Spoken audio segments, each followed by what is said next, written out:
Welcome to English Moja. আসসালামু আলাইকুম ওয়া রাহমাতুল্লাহ। তোমরা সবাই কেমন আছো? আশা করি অনেক ভালো আছো।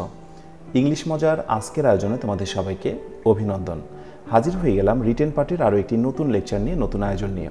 আজকে এটি হচ্ছে লেকচার 9।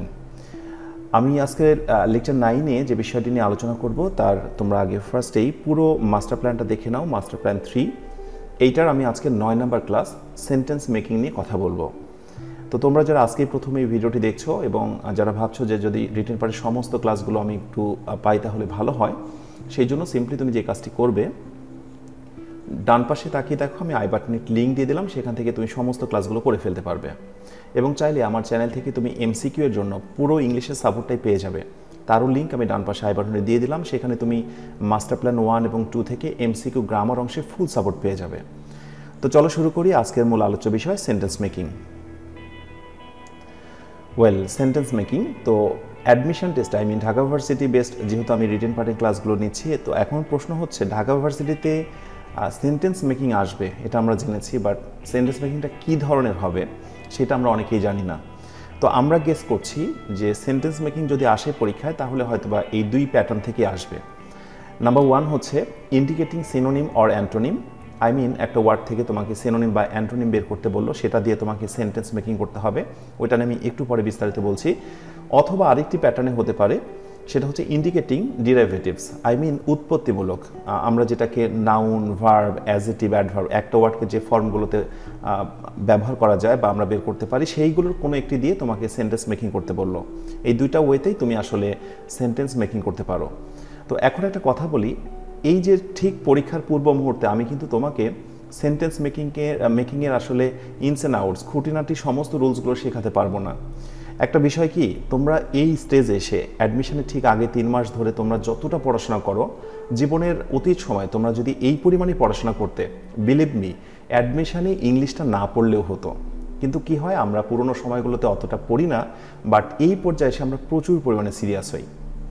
এটা একটা নিষ্ঠুর বাস্তবতা। আর আরেকটি কথা হচ্ছে, তোমরা এখন অ্যাডমিশনের যে গ্রামার বইগুলো কিনেছো, তাতে টপিকগুলো এমনভাবে বর্ণনা করা বা টপিকগুলোতে তারা যেভাবে বিগত বছরের কোয়েশ্চেনগুলো নিয়ে এসেছে, তাতে করে কিন্তু হঠাৎ করেই তুমি অনেক কিছু বুঝতে পারো না। হ্যাঁ, এই বুঝতে না পারার পেছনে কারণটাই হচ্ছে তোমার বেসমেন্টটা, তোমার বেসিকটা বা একেবারে রুটটা কিন্তু তোমার দুর্বল। এটা একটা রিজন। তো এখন বিষয়টা হচ্ছে যে, ধরো তুমি একটা কম্পিউটার ইঞ্জিনিয়ার হতে চাও, তুমি কম্পিউটার সায়েন্স নিয়ে পড়তে চাও, কম্পিউটার সফটওয়্যার ইঞ্জিনিয়ার হতে চাও, বাট তুমি অপারেটিং সিস্টেম OS কীভাবে দিতে হয়, অপারেটিং সিস্টেম উইন্ডোজ 7, 8, 10 কীভাবে দিতে হয়, ইউ ডোন্ট নো, তুমি সেটা জানো না। তুমি একবার ভেবে দেখো, তোমার পক্ষে কি আসলেই সফটওয়্যার ইঞ্জিনিয়ার হওয়া সম্ভব? নেভার। সো আমি যেটা বিলিভ করি বা আমি যেটা বলতে চাচ্ছি, যে তুমি যদি ইংলিশে দক্ষ হতে চাও, তোমার রুটটাকে ভালো করতে হবে। তো আমি সেই ব্যাপারটাকে মাথায় রেখেই 2015 সালের দিক থেকেই 15 সালের দিক থেকে একটা বই লেখা শুরু করি, বাংলাদেশের স্টুডেন্টের কথা বিবেচনা করে। এমন একটি গ্রামার বই যেখানে তুমি একেবারে জিনিসগুলো জানতে পারবে। আজকে তুমি যে অ্যাডমিশনের বইগুলো পড়ছো, সেইটা না বোঝার পেছনে যে কারণগুলো, সেইগুলো শূন্যতা পূরণ করবে আশা করি আমার সেই বইটি। তো এই বইটি আমি লিখছি তোমাদের জন্য। আমি আশা করি তোমরা সবাই অ্যাডমিশনে চান্স পাবে।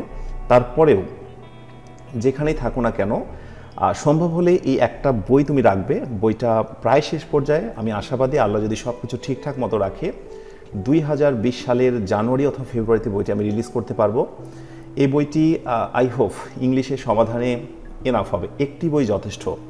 তো সেটা নিয়ে বাকি কথা তোমাদের হাতে যখন যাবে তোমরা আমাকে বলবে।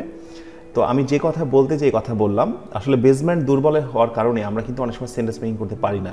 আমি এত অল্প সময় তোমাদের হয়তো বা সেন্টেন্স মেকিং করার সবগুলো কিছু দিতে পারবো না, তবে আমি কিন্তু একটা ডিরেকশন দিতে পারবো যে অ্যাডমিশনে আসলে কোন ধরনের আসতে পারে, তোমরা কোন রুলগুলো আর কি তোমরা ফলো করবে।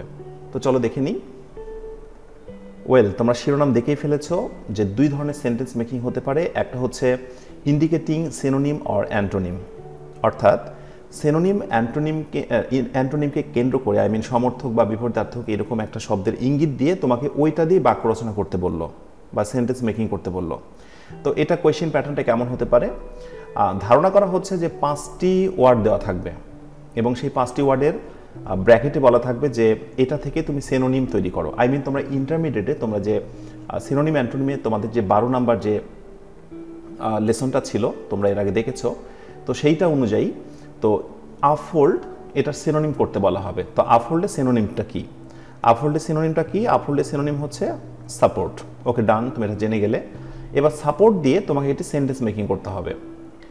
তো এখন একটা বিষয় বলি, এই সিনোনিম অ্যান্টোনিমের ক্ষেত্রে একটা বিষয় মনে রাখবে, মূল শব্দটা কোয়েশ্চেনে যে শব্দটা ছিল ওটা যে পার্টস অফ স্পিচে তুমি যে ওয়ার্ডটা চুজ করবে সাপোর্ট, সেটাও কিন্তু সেই পার্টস অফ স্পিচে হতে হবে। তুমি লক্ষ্য করো, আপহোল্ড সমর্থন করা, ওপরে তুলে ধরা, এটা কিন্তু ভার্ব। তার আমি যে ওয়ার্ডটা চুজ করেছে সেটাও কিন্তু ভার্ব, সাপোর্ট।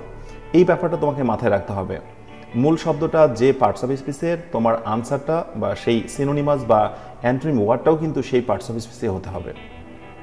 ঠিক আছে, এটা হচ্ছে মৌলিক কথা। এবার তুমি যখন বাক্য রচনা করবে বা সেন্টেন্স মেকিং করবে, তখন কিন্তু তুমি যেটা ক্রিয়েট করলে বা তোমার কাছ থেকে যেটা জানতে চাওয়া হলো সেটা দিয়ে তুমি বাক্য রচনা করবে বা সেন্টেন্স মেকিং করবে। এই যে নিচে আমি সেন্টেন্স মেকিংটা দিয়ে দিয়েছি, he supports me to fix the deal. সে আমাকে সমর্থন করেছিল ওই চুক্তিটি পূর্ণ করার ক্ষেত্রে, ঠিক করার ক্ষেত্রে। ওকে, এরপরে ধরো আরেকটি ওয়ার্ড এরকম দিয়ে দিল। আমরা ধারণা করছি 5টি ওয়ার্ড থাকবে, 5-এর বেশি থাকার সম্ভাবনা নেই, বিকজ আরও অনেকগুলো রিটেনের আইটেম আছে।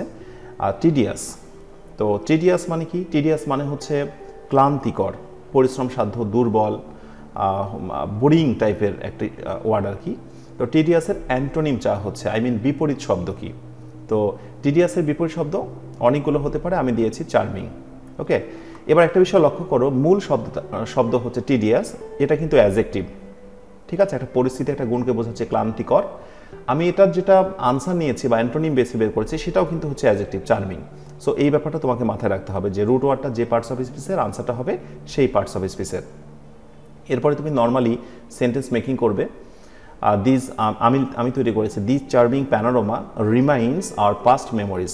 এই সুন্দর মনোমুগ্ধকর দৃশ্যটি, প্যানোরামা, এটা ভিউ বলা হয়, ভিউয়ের সমর্থক শব্দ প্যানোরামা। এই সুন্দর দৃশ্যটি, ভিউ, কি করেছে? আমাদের অতীত স্মৃতিকে মনে করিয়ে দেয়। ওকে, সো এই টাইপের কিছু তোমরা একটা মেন্টালি প্রিপারেশন নিতে পারো। এখন আরেকটা বিষয় তোমাদের বলি, সিনোনিম অ্যান্টোনিমের ক্ষেত্রে তুমি এই শেষ পর্যায়ে এসে তুমি কোন ওয়ার্ডগুলো পড়বে। প্রথম কথা হচ্ছে, তোমরা তো একটা বই থেকে পড়ছোই, তোমরা যারা আমার থেকে স্মার্ট ভোকাবুলারি নিয়েছো সেখানেও সিনোনিম অ্যান্টোনিম তোমরা পড়েছো। ইভেন তোমাদের কাছে অন্য কোনো বই থাকতে পারে, সেটা থেকেও তোমরা পড়েছো। বাট এটার পাশাপাশি একেবারে শেষ পর্যায়ে এসে আমি তোমাকে সাজেস্ট করব, তোমাদের ইন্টারমিডিয়েট ফার্স্ট পেপারের বইয়ের যে গল্পগুলো কয়েকদিন আগে আমি মোস্ট ইম্পর্টেন্ট কিছু প্যাসেজ দাগিয়ে দিয়েছি, তোমরা একটু মনে করে দেখো যারা ক্লাসগুলো মিস করেছো, সেখান থেকে সেই প্যাসেজে ব্যবহৃত মোস্ট ইম্পর্টেন্ট যে ওয়ার্ডগুলো আছে সেগুলো একটু ভালো করে দেখে নেবে। এটা আমার সবচাইতে জোরালো তোমাদের জন্য সাজেশন থাকবে এই শেষ পর্যায়ে সিনোনিম অ্যান্টোনিমের জন্য। এবার আসো, যদি কোয়েশ্চেন হয় এরকম, ইন্ডিকেটিং ডিরাইভেটিভস, উৎপত্তিমূলক যে আমরা শব্দের কথা বলি, একই শব্দের নাউন, ভার্ব, অ্যাডজেক্টিভ, অ্যাডভার্ব, তো এইগুলো আসলে জানা খুবই জরুরি। তোমরা যে বই থেকে পড়ছো সেই বইও কিন্তু এই লেসনগুলো আছে, একটু ভালো করে দেখে নেবে। একটা ওয়ার্ডের নাউন কি, ভার্ব কি, অ্যাডজেক্টিভ কি, অ্যাডভার্ব কি। তো এখানে হয়তো বা বলা হলো বা দিল যে মাউথ, এরকম 5টি ওয়ার্ড দিয়ে দিল, বললো যে মাউথের অ্যাডজেক্টিভ কি। তো মাউথের অ্যাডজেক্টিভ কি? মাউথের অ্যাডজেক্টিভ হচ্ছে ওরাল। মাউথ মানে মুখ, আর ওরাল মানে হচ্ছে মৌখিক। ঠিক আছে, তো ধরো এটা তুমি মুখস্থ করে ফেললে, আসলে এইগুলো না মুখস্থ না করলে এবং তুমি যদি দেখে না রাখো তাহলে কিন্তু কোনো সূত্রতেই কাজ করে না। তো সেক্ষেত্রে আমি তোমাকে সাজেস্ট করব, তোমার কাছে থাকা বইটা তুমি একটু ভালো করে রিভিশন করে নাও। আর সেন্টেন্স মেকিং আসতে পারে, নর্মালি সেন্টেন্স তুমি মেকিং করে ফেলবে। The patient needs an oral solution, রুগীটির জন্য মৌখিক সলিউশন দরকার। মুখ দিয়ে খাবার দেওয়া যাবে এমন কোনো সিস্টেম দরকার, মানে ওর স্যালাইনে কথা বলছে বা নল দিয়ে কোনো খাবারের কথা বলছে, ওরাল সলিউশন, মুখ দিয়ে। ওকে, এটা একটা সূত্র হতে পারে এই ধরনের। অ্যান্ড আরেকটা বিষয়, এই যে এটা সাকসেস, তো বলা হলো যে সাকসেসের ভার্বটা কি। তো সাকসেসের ভার্ব তুমি বের করে ফেলো। সাকসেসের ভার্ব হচ্ছে সাকসিড। এবার বাক্য রচনা করতে হবে ওই সাকসিড দিয়ে, তুমি যেটা বের করলে। Sentence making, we want to succeed, আমরা সফল হতে চাই। তার মানে এই জায়গাগুলোতে তোমাকে পার্টস অফ স্পিচের সঠিক ব্যবহারটা দেখাতে হবে। ওয়েল, এইটুকুই বলার। আর বাকি কথা যেটা বললাম, বেসিক বেসমেন্ট না থাকলে সত্যিকার অর্থেই এই পর্যায়ে এসে বোঝানো খুব বেশি মুশকিল। তোমরা সবাই আমার জন্য দোয়া করো, আমি ফাইনালি যেন তোমাদের জন্য আরও একটি নতুন বই নিয়ে হাজির হতে পারি। সেই বইটি প্রায় শেষ পর্যায়ে, তোমরা অলরেডি জেনে গেছো। তোমাদের অ্যাডমিশন প্রস্তুতি তোমাদের মনের মতো হোক। পরবর্তী লেকচার 10-এ তোমাদের সঙ্গে আবারও কথা হবে। তোমরা সবাই নিজেরা ভালো থেকো আর অন্যকে ভালো রেখো। আসসালামু আলাইকুম ওয়া রাহমাতুল্লাহ।